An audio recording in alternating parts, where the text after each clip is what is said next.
Hello, my dear friends. This is Suraj Prajapati, and I am here with question number 38 of MCQ series. और question number 38 आपके सामने ये रहा कि the sum of the reciprocals of Rahman's age 3 years ago and 5 years from now is 1/3. The present age of Rahman is. Nice question. अगर इस question को आप करते हो तो अगर सही आता है तो इसका मतलब आपका जो है कॉन्सेप्ट क्लियर है एज रिलेटेड क्वेश्चंस को करने के लिए, और अगर नहीं कर पा रहे हो तो इसे बहुत ध्यान से देखना. बाय द वे, ऑप्शंस आपके सामने है, वीडियो को पॉज करके एक बार जरूर सॉल्व करिए और उसके बाद से फिर आगे सॉल्यूशन देखिएगा. आई होप वीडियो को पॉज करके आपने सॉल्व कर लिया. चलिए मूव करते हैं सॉल्यूशन की तरफ.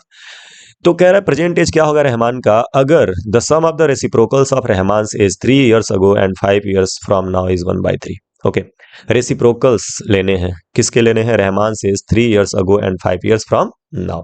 तो रेसिप्रोकल मतलब अगर आज प्रेजेंट एज उसका एक्स है, मान लेते हैं प्रेजेंट एज क्या है? एक्स है. प्रेजेंट एज ऑफ रहमान, नाम लिख ले रहे हैं पूरा, Rahman is equal to x. ये हमने लेट कर लिया. तो 3 साल पहले 3 years अगो उसका एज क्या हो जाएगा? थोड़ा सा रफ वर्क करते हैं. ये हो जाएगा x-3, है ना, 3 साल पहले.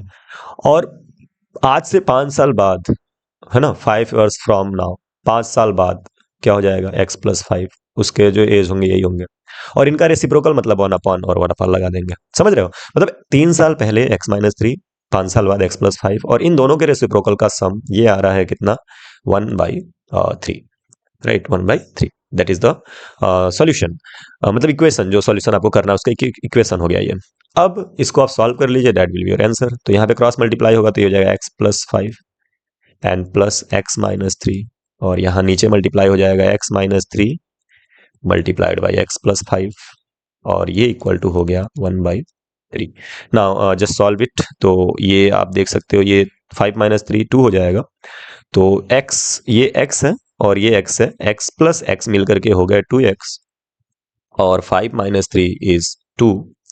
और यहाँ पे मैं मल्टीप्लाई कर दूं अगर, तो ये हो जाता है x इंटू x² या एक बार लिख लेते हैं डिटेल में. x लिखेंगे, ये x लिखा और ये पूरा ब्रैकेट x+5, और उसके बाद से -3 लिखा, फिर x+5. आई थिंक ये बेसिक है, आपको आ रहा होगा. और ये हो जाएगा 1/3. Okay, now let us move to the next step. तो यहाँ पे आप 2 कॉमन कर सकते हो, बाय द वे, है ना. ये 2 कॉमन कर सकते हो और यहाँ पे मल्टीप्लाई कर लो. तो 2 कॉमन करने का कोई खास मुझे मतलब लग नहीं रहा है.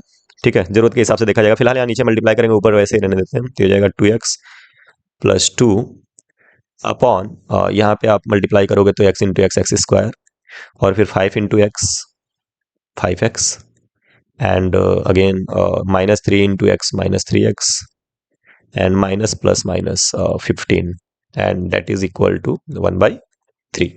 now just do cross multiply. जब क्रॉस मल्टीप्लाई करोगे, एक काम आप कर सकते हो, अगर आपको यहीं पे रोक करके, आपका चूंकि एमसीक्यू है, आप ऑप्शंस रख के देख लो 1/3 कौन से ऑप्शन को रखने पे आ रहा है इसमें. ठीक है, इसको जैसे सॉल्व कर लिया, मान लो ये हो गया 2x प्लस 2, एंड ये हो गया x² and plus 5-3 is 2x minus 15, and ये इक्वल टू हो गया 1/3, है ना. तो अब यहाँ पे रख करके आप चेक कर सकते हो. बाय द वे, इसको और थोड़ा सा सिंप्लीफाई कर लिया जाए. अगर यहाँ पे 3 से मल्टीप्लाई करेंगे तो 3×2=6x plus 3×2=6 is equal to, यहाँ पे 1 में मल्टीप्लाई होगा तो हो जाएगा x² प्लस 2x माइनस 15, है ना.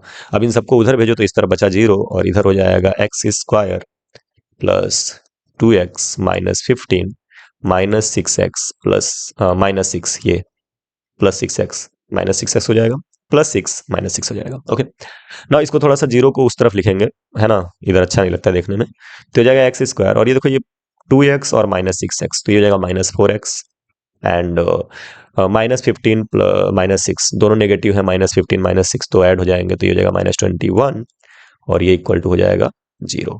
तो अब इसको अगर आप चाहो तो सॉल्व भी कर सकते हो. You can solve it and get answer. Otherwise आप वैल्यूज पुट कर सकते हो x के जगह पे 7, 10, 5 and 6, and you can get the value. But मुझे लगता है इसको सॉल्व करना ज़्यादा इजी रहेगा, ज़्यादा जल्दी कर पाओगे आप. मैं ये इरेज कर रहा हूँ इसको सॉल्व करने के लिए. अभी तक आई होप कि आपको समझ में आया होगा. अब इसको हम सॉल्व करते हैं. देखो 21 लाना है, और 21 ला करके ऐसा सेट करना है कि 4 आ जाए डिफरेंस दो नंबर का. तो 21 है, -21 है, 7 3 21, और 7 और 3 का डिफरेंस 4 होता है, तो हमें मिल भी गया. तो ये हो जाएगा x² -4x -21 इक्वल टू 0, वही मैं फिर से लिख रहा हूँ, है ना। अब बात ये आती है कि 7 पे माइनस लगेगा कि 3 पे माइनस लगेगा। दोनों में से एक तो नेगेटिव चाहिए भाई, क्योंकि यहाँ नेगेटिव है। अगर यहाँ नेगेटिव होता है तो दोनों में से किसी एक पे नेगेटिव रहना चाहिए। तो ये डिसाइड होता है यहाँ पे x के कॉफिशिएंट का साइन कैसा है। अगर x का कॉफिशिएंट नेगेटिव है तो बड़े वाले के सामने नेगेटिव होगा, अगर x का कॉफिशिएंट पॉजिटिव रहता है तो बड़े वाले के सामने पॉजिटिव रहता। तो स्टार्ट करते हैं। तो ये हो जाएगा x² -7x प्लस 3x, है ना। इसी को रिप्लेस कर देना, -7x प्लस 3x को -4x के जगह पे, इसके जगह पे रिप्लेस करते हैं, और -21 equal to 0। Now you can take common x, you will get x -7 and plus 3 will common, तो ये हो जाएगा x -7 एंड ये इक्वल टू 0। नाउ x -7 जो है वो कॉमन हो जाएगा एंड x प्लस 3 लेफ्ट होगा, बचेगा, और ये इक्वल टू 0। तो यहाँ से आप x -7 इक्वल टू 0 कर लोगे and x plus 3 equal to 0। अब यहाँ से आपको x की वैल्यू मिलती है 7 ईयर्स, है ना, 7 ईयर्स का बच्चा है वो, और x की वैल्यू आपको मिलती है -3, विच इज इम्पॉसिबल। एज कभी नेगेटिव हो ही नहीं सकता, दैट इज वाई हम x के साथ जाएंगे जो कि 7 है। So option number A is our correct choice. ठीक है, तो इस तरह से उसको सॉल्व करना था। बेसिकली इसमें जो स्टेप्स आपको समझने हैं वो कैसे इक्वेशन बनेगा उस पर समझना है, और वो बहुत बेसिक बात है, उसको समझाया मैंने ढंग से। पहले 3 साल पहले की बात कर रहा है तो 3 साल पहले की जब बात कर रहा है तो हम 3 साल पहले चले जाएंगे, है ना, 3 ईयर्स अगो चले जाएंगे, यानी x -3 हो जाएगा। 5 साल फ्रॉम नाउ कह रहा है तो x + 5 हो जाएगा, और इन दोनों का रेसिप्रोकल यानी कि x -3 एंड x + 5। अब इन दोनों को जोड़ने के लिए कह रहा था तो हमने जोड़ दिया, प्लस कर दिया और 1/3 के इक्वल कर दिया, एंड हमारा आंसर आ गया। ओके, तो आई होप कि सारा कुछ क्लियर है। Now let us move to the homework question. Homework question पे बात कर रहे थे थोड़ा सा। सो ये रहा आपका 39 नंबर क्वेश्चन जो आपको होमवर्क में करना है। इसको थोड़ा सा नीचे कर लेते हैं। तो क्वेश्चन ये है कि a train travels 360 kilometre at a uniform speed. If the speed had been 5 kilometre per hour more, it would have taken 1 hours less for the same journey. Find the speed of the train and your option is here given to you. तो इसको जरूर solve करिएगा और इसका comment में answer जरूर छोड़िएगा। I hope कि आप ये सॉल्व कर पाएं। पढ़ते रहिए, आगे बढ़ते रहिए। मिलते हैं नेक्स्ट वीडियो में इसी क्वेश्चन के सॉल्यूशन के साथ। तब तक के लिए बाय बाय, टेक केयर।